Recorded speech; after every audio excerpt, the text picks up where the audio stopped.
তোমার কাছ থেকে শোলটা চলে গেল, তার অনুভূতি কও।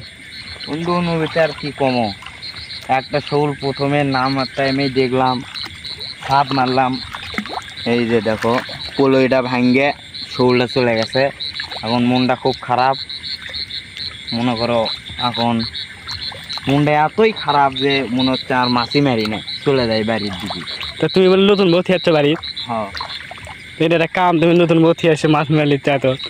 এখন কি করবো, খাওয়া লাগবে না, টাকা পয়সা নাই, বুঝো না, ও, কাজ কাম নাই তেমন, খাতা লাগছে, টাকা পয়সাও কম, মাছ কিনে পাচ্ছি না।